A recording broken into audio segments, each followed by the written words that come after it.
So, hi, good afternoon. Pat and I want to welcome you to our podcast, Punch Up Pod, with Lila and Pat. We are so pleased to have you here, Paula Swearengin and Kaylen Barker. Can you guys tell us something about yourselves today? Give us a little history on your run, Paula Jean, or how you want to introduce yourself? And oh gosh, so many people know me. I'm Paula Jean Swearengin. I'm a former coal miner's daughter and granddaughter in West Virginia. I've run for United States Senate twice. I've been an activist for about 20 years, fighting back in West Virginia. I am a single mother and I'm a grandmother. My grandson loves Old McDonald at a farm, and he says E-I-E-I-O, and he's adorable, and he's the reason that I fight. And I'm just an ordinary person like anybody else that's trying to bring change and just trying to survive. Thank you. Okay. So my name is Kaylen Barker, and I was Paula Jean's policy director for her 2020 campaign. I have a master's in public administration and public policy from West Virginia State University. It's actually an HBCU, which a lot of people don't think that West Virginia would have those, but we do. So I am a wife and a mother. You know, my wife and I have an 11-year-old son who plays hockey and is just, wild at 11, like they all are, I guess. And we have a menagerie of animals that live in our house. So I'm just excited to, finally have an opportunity to talk to people outside of West Virginia and let them know what's going on here versus what the media tends to say is happening here. Because the two are much different from, the reality is much different from what the media tells, that story. So thank you. Thank you both for being here. And it's really important to get this out. So considering all the news in West Virginia, the fact that the media hasn't covered it is really something. And it's a lesson for everyone, even though this is very specific to West Virginia. So appreciate you both being here. Thank you for coming on and for all you both do. Okay.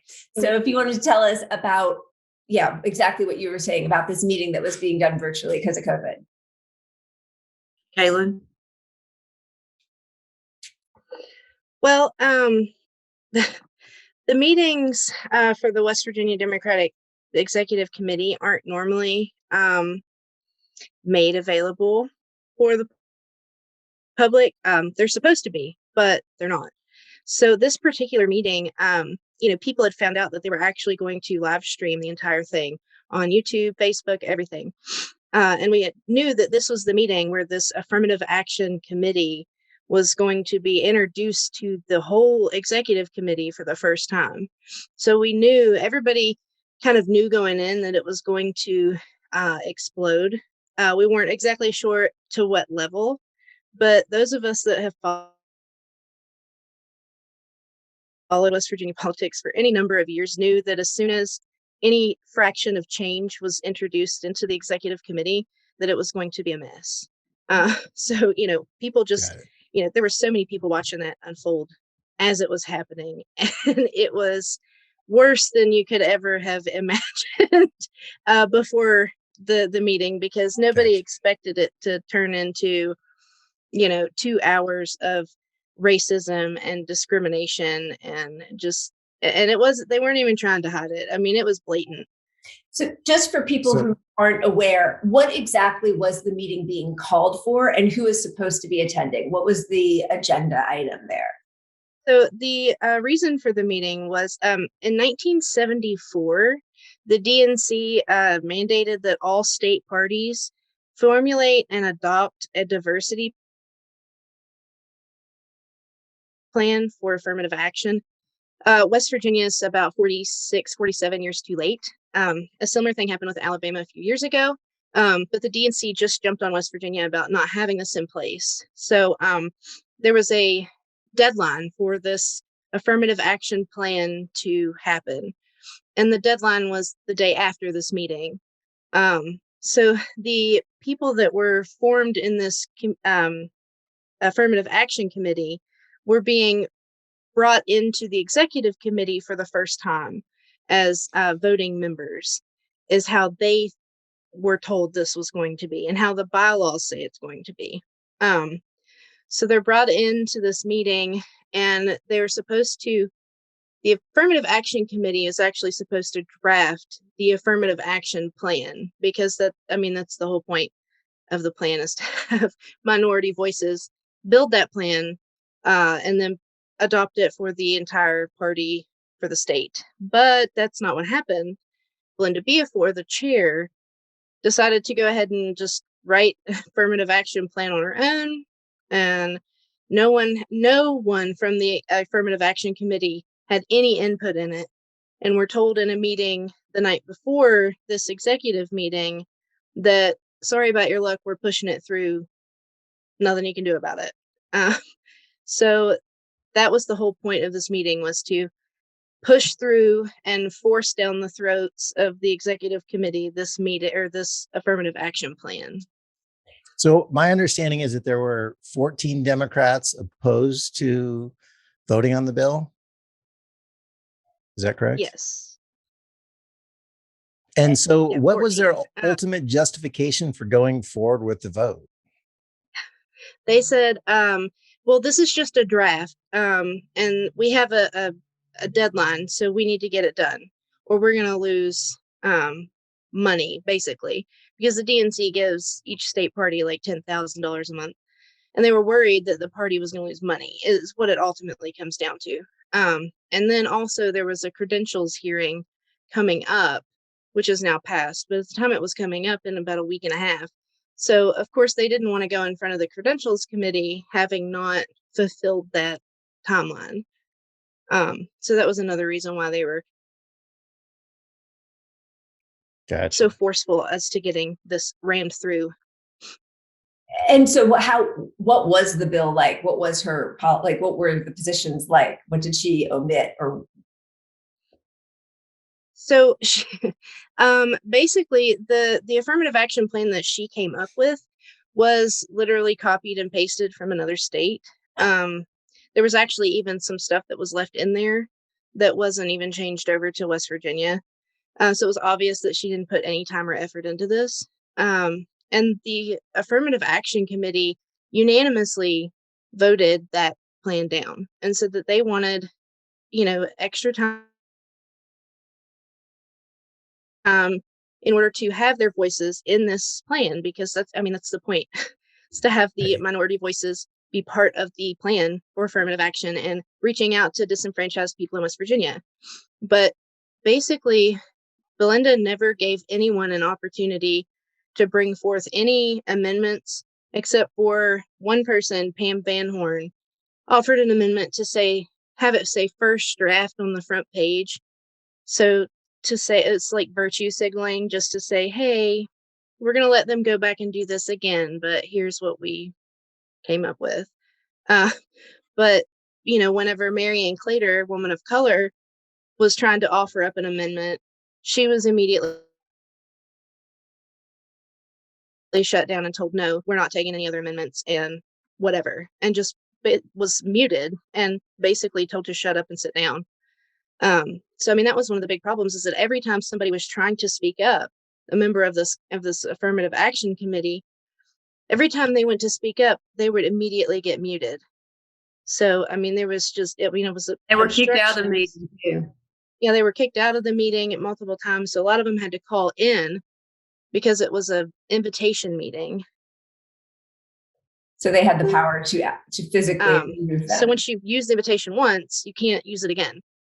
Yeah. So they would physically remove them from the meeting. Then they'd have to call in, which was a problem for like Marianne Claytor, is that you then lose your ability to unmute yourself.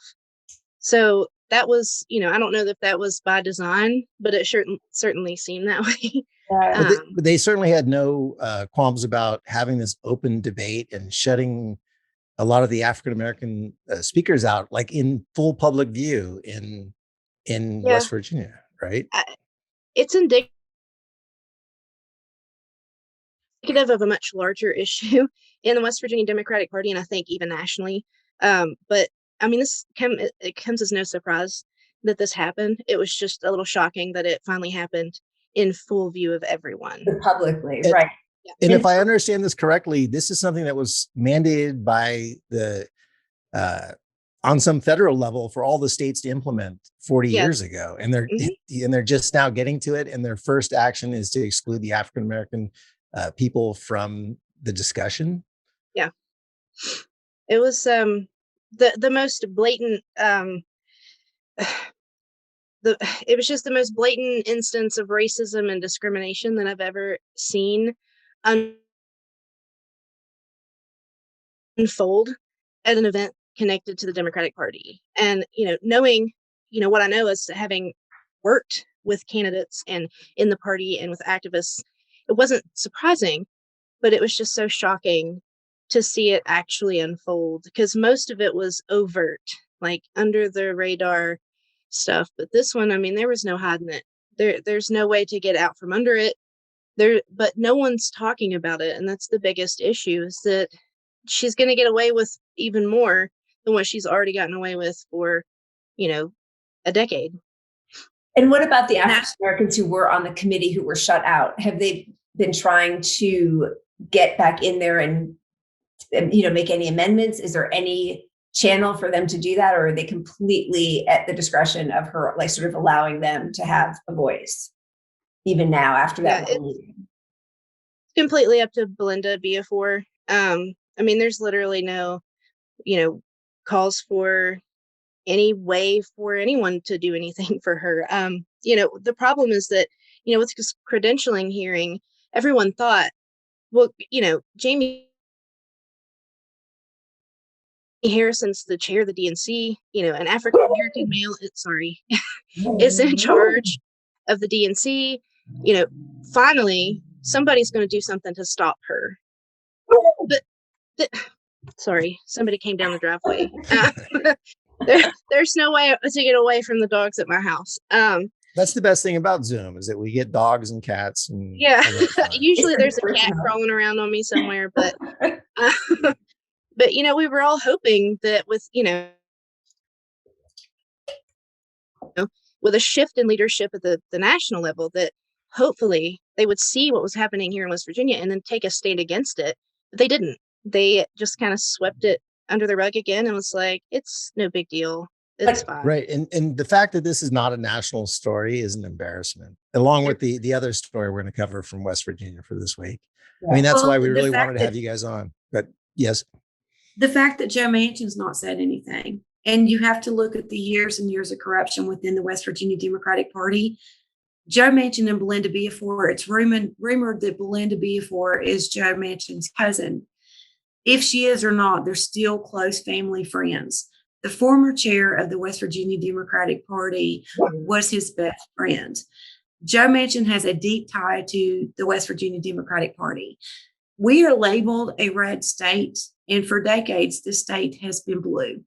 But what has happened is the Democratic Party, especially under Joe Manchin's leadership and under Belinda Biafor's leadership, there's no representation. The blue, no matter the who's are not held accountable. Joe Manchin, he's always talking about how he stands behind Donald Trump after the 2018 election. He went full MAGA. There's no accountability. He doesn't stand behind the party platform.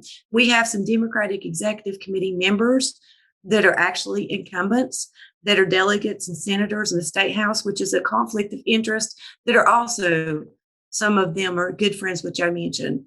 And all these years and years of corruption, there's with candidates, like every Democratic nominee, federal Democratic nominee we had for federal office this time, we were all women, we were all progressive.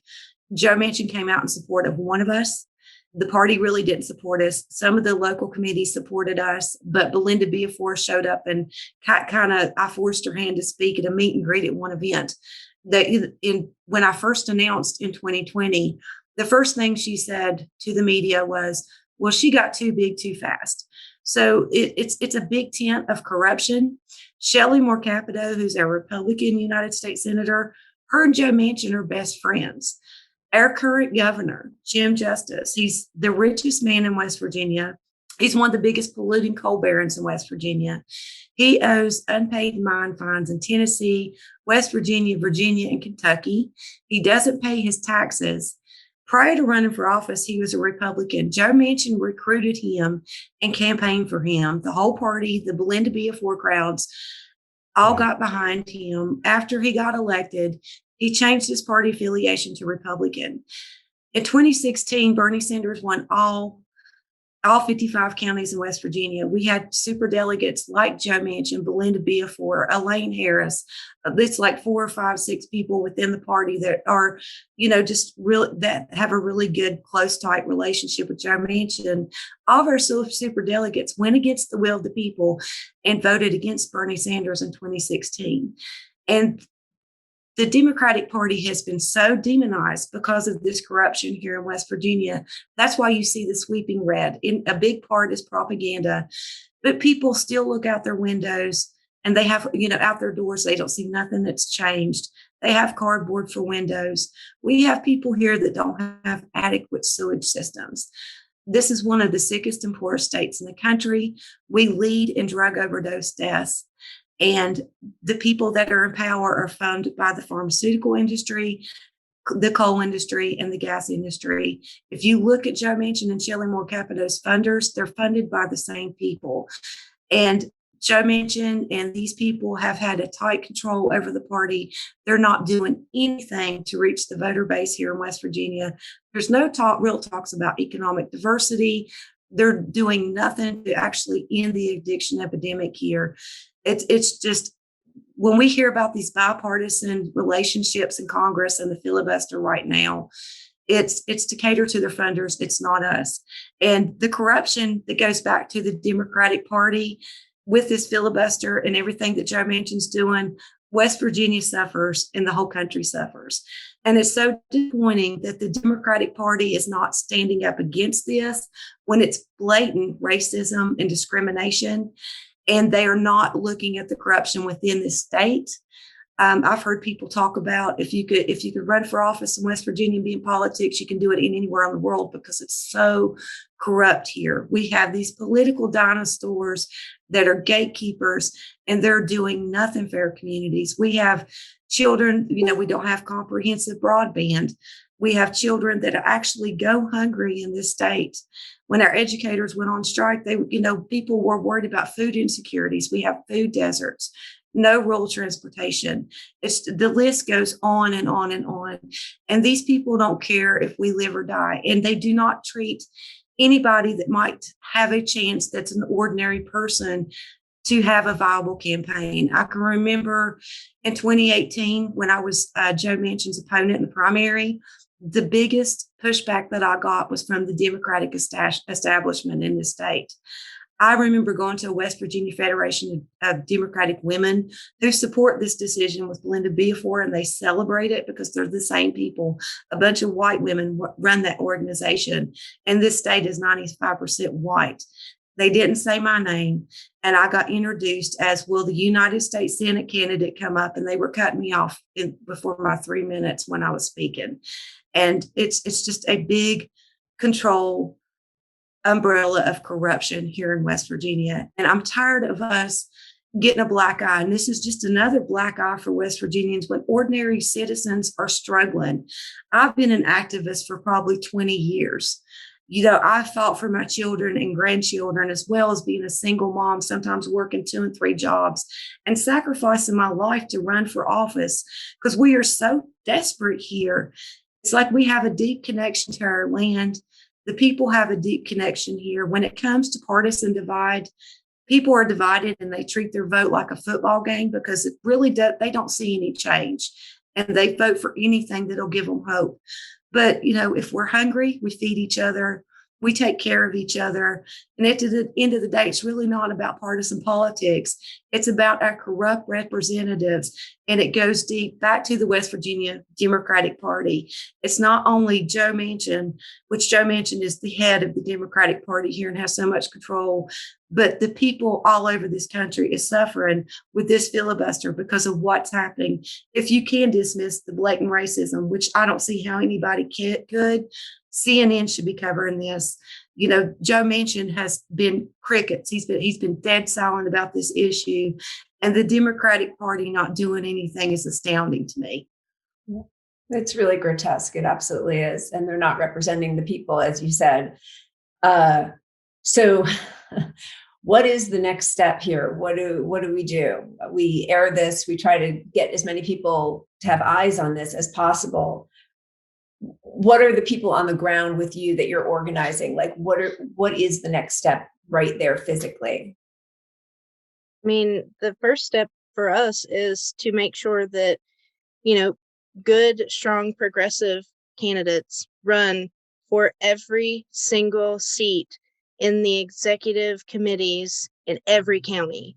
And that's, we're building a statewide coalition to try and do that, to find people, recruit people that are willing to put themselves out there and run, or find people that will help us recruit in each county. That's something that we're working on. And it's really difficult because a lot of people don't want to mess with it. A lot of people have washed their hands of it.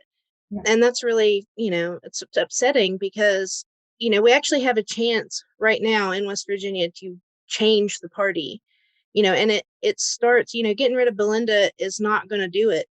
40 some other people voted to move that affirmative action plan forward without any minority voices in it. So it's not just Belinda, it's a whole problem. Right. So we have to work from the bottom up to get rid of the top. And that's what it's going to take. So we have to build that coalition and make sure that as many, national organizations will pick this up as possible, because no one's talking about it. And it's not just, the racism, it's the lack of leadership, it's the dismissal of parliamentary procedure, it's the, right, the lack of strategy. I mean, when she took control of the Democratic Party, 60% of West Virginians voters were Democrats. Now it's down to 35%. And you can say that that's because of Trump, but other states have navigated the Trump issue just fine and still found a way to connect with their base. And West Virginia was totally unable to do that. And it's because the messaging, for one, with this party is so off point. You're talking about issues that people here are wondering where their next meal is coming from. They want clean water. They don't want their sewers to drain out into the creeks where their kids play. We don't care about bipartisanship and all of that crap. That does not matter to us right now. We want to be able to do something a little bit more than just survive, and no one's given us that option. Neither party even talks about that. But the Republicans have made a really, they've done a really good job of using the moral, issues as, God, guns, and abortion as, right, placating to a base that, West Virginia is a really religious place. So if you talk about God, guns, and abortion, you're going to resonate with people, but you're not actually giving them solutions to their problems. And that's why Bernie resonated with people so well here, because he actually had plans to help us have food, have water, have jobs, have an infrastructure. There were plans in place. That's why he did so well here. And I think if we can find more people to run that have those plans in place, and then also work at building the party from the ground up, I think that West Virginia can become a blue state, quote unquote, again. It's just going to take a lot of work from a lot of people. Yeah. Well, I mean, I think that's why it's so important that as Paul Jean, as you said, Bernie won 55 counties. He won every county in West Virginia. So I think that's a large part of why the national media doesn't want to cover these stories. If they can show that a progressive can win in West Virginia, and West Virginia is sold as this extreme red state, they can allow him. The narrative to the national audience is that, well, no one other than Joe Manchin could possibly win, and it's because he's still Republican that he can win in that state. But as you said, the Republicans have guns and religion. And so you counter that with the need message that Democrats have, that should have, of healthcare, $15 minimum wage, and all the, basically Bernie's platform is how you counter that. And there's just so much evidence from Bernie having won all the counties in the primary. It's ridiculous. But that's why these stories are not getting covered, because if you expose it there, it expose the Yeah, it just in 2016, even Bernie was demonized in the progressive messaging, and there for a while, with the messaging, we had Republicans and Democrats saying that they had grassroots campaigns. But how can anybody take a party seriously when you have people that recruit somebody like Jim Justice, and then now Jim Justice with their messaging is the boogeyman, but they've never even offered a sincere apology to voters for being duped by Jim Justice. And it's Joe Manchin's popular. Let's look at the U.S. Senate races here. Joe Manchin and Shelley Moore Capito are one Republican and one Democratic senator. They're good friends. They go zipline together. Their families have meals together. They're funded by the same people. They are the same people, except for maybe 2 to 3% of the time that Joe Manchin, actually helps us. People do not take politics seriously here unless they are treating it like a football game. And the Democratic Party has crashed because it doesn't matter if you have a candidate like me, or probably even if Bernie came back at this point and promised West Virginia anything, because the party has been so demonized and they have self-destructed, and it's been under Joe Manchin's watch, and people they're either complacent because they are struggling so bad that they just don't believe in it, or they're listening to the propaganda machine. And that, the reason that Donald Trump resonated with places like West Virginia is because he sounded like an ordinary person. That's why Bernie did. But then when we see things are still falling apart and the party still has control, even after we had people that looked like that they were going to come in and help us, it doesn't change anything, and it doesn't change people's minds. And we have to reach them where they are. And honestly, I'm tired of running for office and getting all this pushback from people that are supposed to be my allies, and they're supposed to stand behind a platform. We had adopted one of the most progressive platforms in the country, but then the party will bend over backwards to get behind people that won't even stand behind the platform. They have people that are representatives, that are committee members, that don't stand behind the platform, but are making decisions within the committee. Not only is it conflict of interest, that is blatant corruption. And I'm not going to sacrifice my family's lives if I know when I come back home, people still don't have clean water. We're not working on a good broadband infrastructure. We're not working on economic diversity. It feels like West Virginians were always laid to slaughter. We're always last. And as a mother and a grandmother, I want to enjoy my grandchildren too. Now, my fight's not over. I want us to get back to work within our communities, because right now the two-party system is totally failing, not West Virginia, but the whole country. So can we address the elephant in the room that, we just haven't brought it up yet, but the Joe Manchin leaked audio tape, which would be front and center on any mainstream media source that respected, that wanted to be considered actual journalism. They should be covering this story, and they are not covering this story. So for background, in The Intercept, kudos to Lee Feng, who wrote the article on The Intercept. They leaked an audio tape of Joe Manchin reaching out to donors on behalf of the group was called No Labels, which was started by Joe Lieberman. And essentially they fund, as Lee said in the story, I think it was conservative Democrats and moderate Republicans. And that's their purpose in life, which tells you they're a terrible organization, because third way Democrats. It's all that. They're third way Democrats. But so can someone speak to what was leaked in that audio? I looked at it a little bit, but I didn't look at it enough, to be honest with you. And it just wasn't surprising. It's like, here you go. Here's another layer. You just peel off the layers of the onion with Joe Manchin. And every time you pull another layer, there's just another sign of corruption, and him placating to his donors, and him making backdoor deals.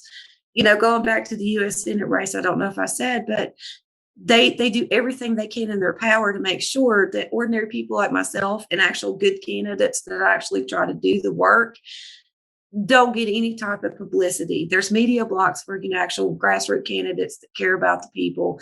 Joe Manchin and Shelley Moore Capito, it was a U.S. Senate race, and I was actually the Democratic nominee, and Shelley Moore Capito wouldn't face me, and Joe Manchin wouldn't face me in a debate. And that's just the thing. It's just, what do you do? There's leak after this. There's talking about, Mylan Pharmaceutical Companies and Joe Manchin's daughter is the CEO of Mylan and hijacking up the price of EpiPens. There was a story about Joe Manchin buying his daughter's degree, I think, at WVU. Joe Manchin, he's caught up in this another corrupt scandal, with the UBB disaster when miners got blown up. It was like Don Blankenship and Joe Manchin were buddies. Don Blankenship would, after it happened, would tap Joe Manchin on the shoulder and tell him, what food to serve. And he's flying him in from DC in his helicopter, but suddenly they hated each other. But it's just a play on people's fears and their hurts here. And it just keeps us divided more politically. And it just leaves us more and more hopeless. And there's never accountability for the corruption, which is really never. And if the Democratic Party is the party of the people, then why don't we hold each other accountable? We hold our children accountable every day. We teach them to be good human beings, but it's blue no matter who. If you look at the last election and these people that were pushing blue no matter who, and look at the U.S. Senate race and look at the numbers, Kaylen done the numbers on my campaign. We had a lot of those blue no matter who folks that voted for my Republican opponent. And a lot of those people are connected to the establishment, connected to Joe Manchin, and connected to this corruption. I think, one of the big problems with Joe Manchin is, like Paula said, is that none of it is surprising for those of us that have, had any interaction with him. But it's also proves the point that I've tried to make for years, is that he is a master politician. He's so good at what he does, and it's so infuriating because the people in West Virginia are the ones that get screwed in the end. But he can turn on that, millionaire charm when he's talking to, millionaire donors, and he can get what he wants out of that. But then he comes back here, and just like I've told the story 100 times, that, he'll go to the west side of Charleston, which is one of the poorest places, in the state. People live in abject poverty comparable to third world countries in these areas. And he comes in his old work truck, which is not his. And he has, a pair of jeans with a skull ring in it and a dirty t-shirt, and his hair's all messed up. And he's bringing his lawnmower to the hardware store to get it fixed. He's standing around with all these people talking about, mowing his grass and, how all the stuff that, Joe Manchin has probably never mown his own grass in his life. But there he is, dressed like one of the people out there getting his lawnmower fixed at an establishment that's been there since the Depression. It's just, he's so good at what he does, and it's so infuriating, and the strategy of the party has just been let him do what he wants, and it comes from the DNC down to the West Virginia Democratic Party. No one holds him accountable for anything he does, because the DNC can get off easy by blaming everything on Joe Manchin. That's right. And then the West Virginia Democratic Party can't come up with anything better because he's got complete control of the party here. I've been, trying to understand the strategy of the party. And I look at their, this meeting that started this whole process, it started out with this Build Back Blue plan that the party has come up with. And it's their strategy for, up from now until 2022. And it's literally the same thing they've been doing for the last decade. There's nothing new. They said they're going to do, diversity, equity, and inclusion training. But if you can't even let Black and brown people into your executive spaces, how are you going to have diversity, equity, and inclusion training for candidates and activists? That's just, it doesn't make any sense. They're so out of touch with reality that there's no way that Build Back Blue strategy is going to do anything but keep people like Joe Manchin in office. And that's why we have to, I've always said that West Virginia needs a candidate that is progressive like Teddy Roosevelt, but conservative like Eisenhower, and blend those two ideals, because that will work in a place like West Virginia. You have to have that good down home, Dwight Eisenhower feel but have that, take on the establishment, let's get what the people need, fight of Teddy Roosevelt. And nobody, it's like no one listens. It's the same thing over and over and over again. And it's just we get that. We get that, we get those kinds of candidates, and they do everything they can to fight them, all in their power, to do everything to stop every effort to make it. If you were not bought and paid for, then you're not a viable candidate in the West Virginia Democratic Party's eyes. And that's just the way it is. And the National Party. I mean, I really think that's the entire party.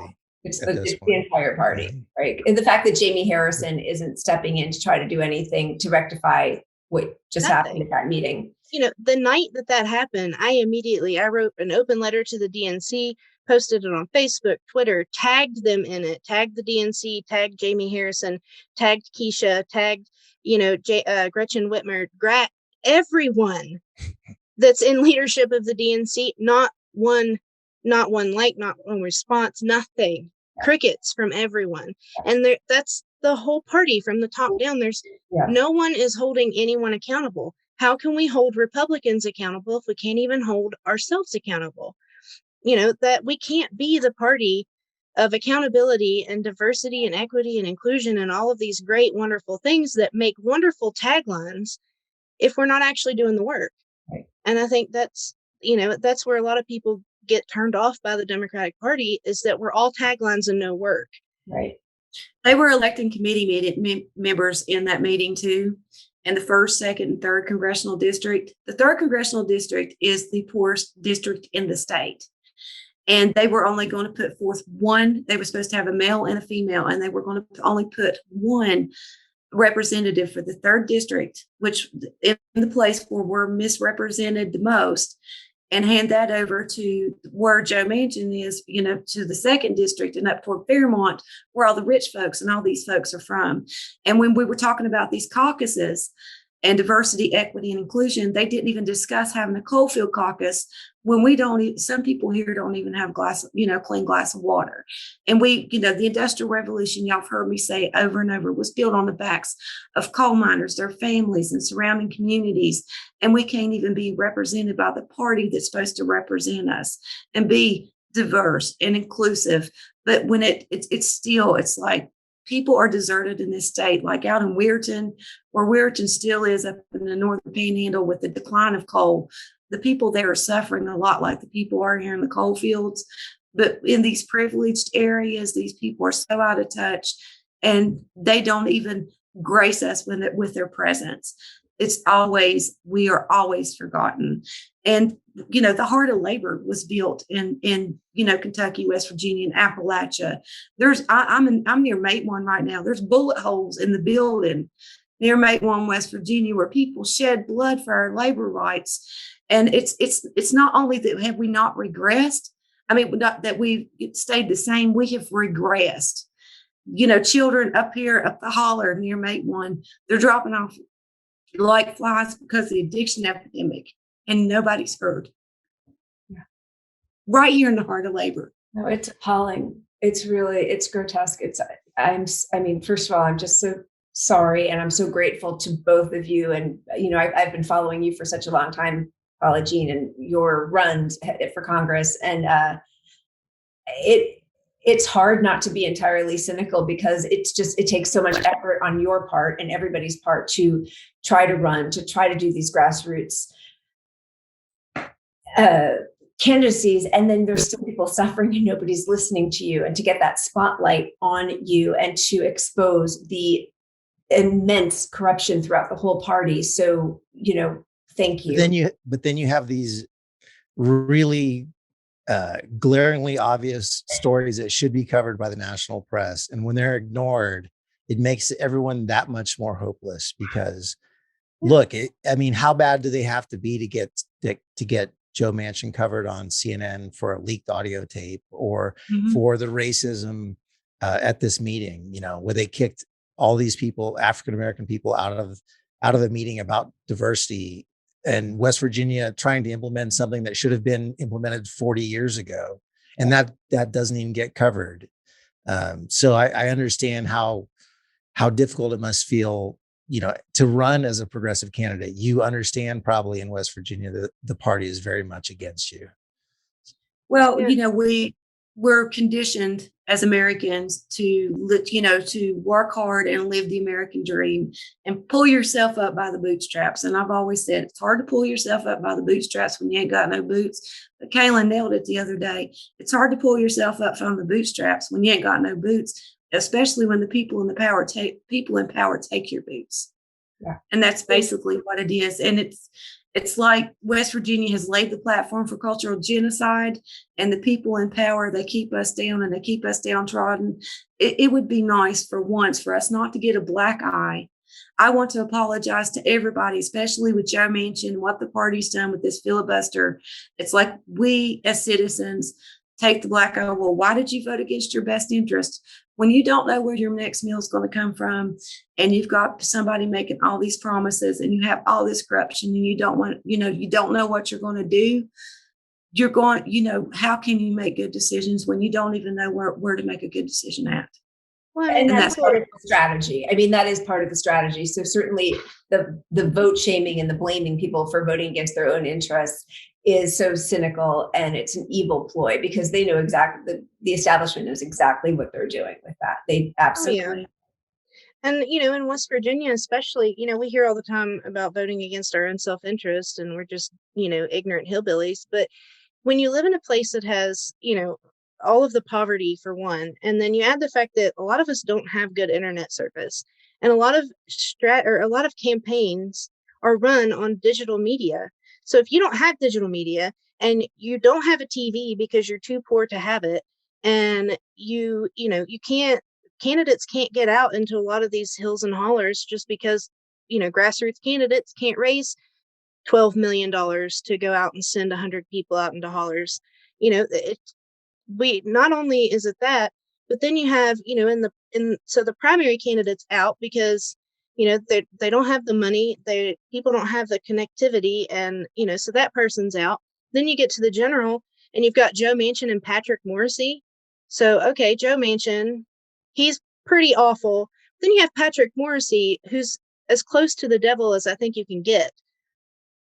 When you've got somebody campaigning on, I'm going to save the health or the ACA, and someone campaigning on the fact that they want to repeal Obamacare because people are scared of, socialism or whatever, it's an easy choice. You've got someone that's going to save your healthcare or somebody that's going to take it away. For people here, it's an easy choice when the choice is, the lesser of two evils. And we're like perpetually stuck in this unbelievable cycle of, candidates can't beat, or progressives can't beat out the incumbents because of, getting, basically boxed out and stopped. And then you have, these horrible Republican candidates that are up against these awful, but, slightly better awful people on the Democratic side. So, I mean, what are we supposed to do? Just sit at home and not do anything and then just, see what happens? Yeah. And that's 100% when you the get game. to the general, you get to the general. What are we supposed to do? And then, sorry, Kaylen, go ahead. I'm sorry. No, I was just, West Virginia is one of the sickest and poorest states in the entire country. And every single member of our congressional delegation, all three congressmen, both of our senators and our governor are all members of the millionaire and billionaire class. Something is not right here.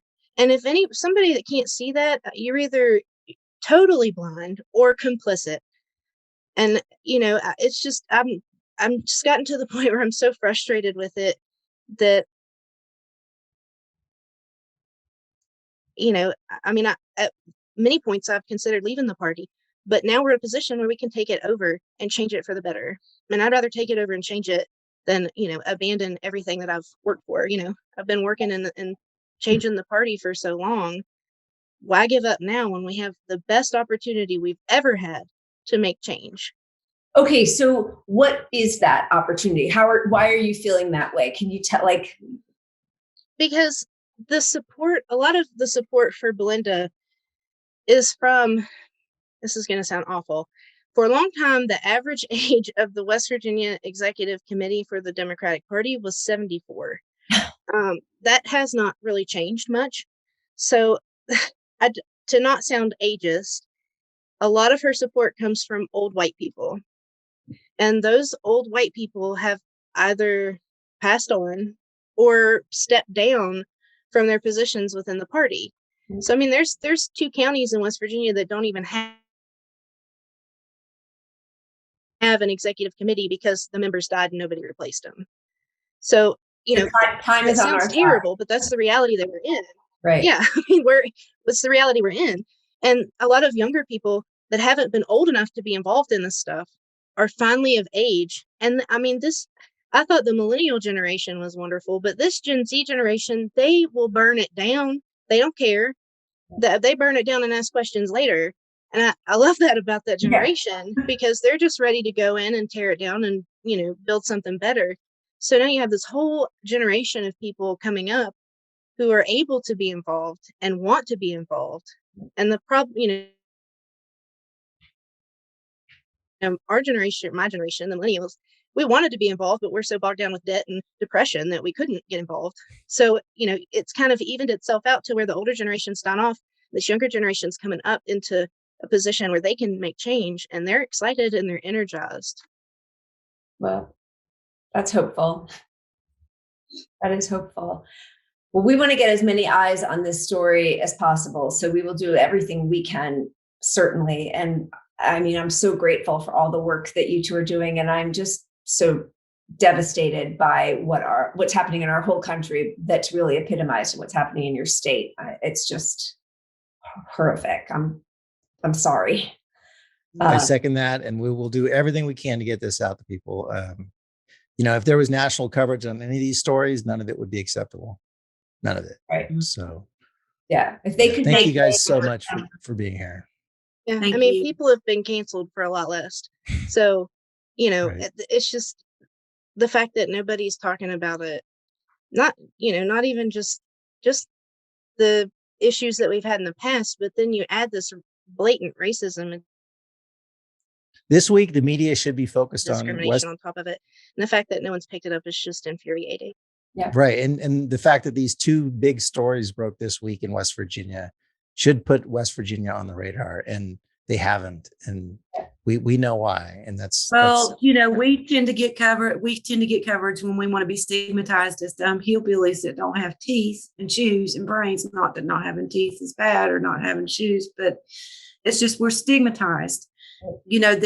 National media will cover a story of, somebody down in one of these counties when they called Michelle Obama in April. Why is the chair of the party allowed to be racist and CNN not cover it? Is what I want to know. Right. Because when, we're willing to take this black eye, but this black eye might change something. But we're just tired of taking black eyes just because for the sake of the media making us turning us into circus acts. Yeah. Yeah, because I mean, the leadership of the party is not indicative of the values of the Democrats in the state. And I think that's something that a lot of people don't realize. They're like, well, of course, West Virginians are racist, ignorant hillbillies, but that's not the case. We're not all that stereotype. Are there racist people in West Virginia? Of course, there's racist people in California and New York City. It's everywhere. But as a whole, West Virginians are really loving and caring and compassionate individuals who don't care about who you love or what color you are or any of that. That doesn't matter to us. It's being a West Virginian and an Appalachian means so much more to us than any of the other divisive stuff that people try to pit us against each other with. But that's exactly it. The Democratic Party wants that stereotype to continue as long as possible because it's their justification for Joe Manchin. Yeah. And Joe Manchin is the boogeyman that justifies them never passing anything Democratic, which is why that leaked audio tape is so important, is that he was trying to justify funding Republicans, essentially, so that they don't have to eliminate the filibuster. And if you eliminate the filibuster, the Democratic Party actually has some onus to pass some of the progressive policies they ran on. And so he's the perfect scapegoat. And if West Virginia is, I wouldn't say progressive, but at least not hard right Republican, the Democratic Party has to change, and they don't want that. I mean, all 55 counties went for an old socialist Jewish man. So obviously it was about the policies. It's not. And people were so excited about Bernie here. Like, it wasn't just like people just voted for him just because it wasn't Hillary. Like, people were so energized and excited about him. I mean, I went to rallies for him all over the state. People were so excited to finally have something different, someone that actually gave a shit. Like, that was the biggest thing for us, is like, oh my God, this crazy socialist man from Vermont cares about little old West Virginia. Because it's the first time a political candidate had come to West Virginia, but I got since like Kennedy. So I mean, it was a big change for us to have somebody that actually. We had this little old man showing up at food banks in McDowell County, one of the poorest counties in the state. And if you have to, in order for Shelley Moore Capito and Joe Manchin, most of the time to talk to you, you have to almost get arrested. Mm-hmm. And that was the big difference too. Was, I bird dogged him when he went to a town hall, and he sit down with me and talk to me, a senator from Vermont, sit down and talk to a coal miner's daughter and granddaughter, and hug me and treated me like a human being. The only thing I ever got from Joe Manchin when I was fighting against mountaintop removal was, honey, baby, sweetheart, rub me on my back and say, would you like to see flat land development in West Virginia? Well, this is West Virginia. It's not Kansas. But that's the thing. It's just, when you finally get to talk to them, they're so out of touch. There's no compassion. They just don't care. They're just totally out of touch with ordinary people, or the ordinary West Virginian. And it's just disgusting. Yeah, it is disgusting. And I remember that clip fondly. I watched it on a loop. It was really beautiful between you and Bernie. I remember that. Thank you for coming on, and we will do our best to get this as seen as possible. It's really disgusting, and it needs to be seen by everybody so they really understand what is happening. Then it's a microcosm for the whole Democratic Party. So it's relevant to everybody in this country. Thank you so much. And you guys have a good evening. Yeah, thank you for having us on. I appreciate it. Thank you.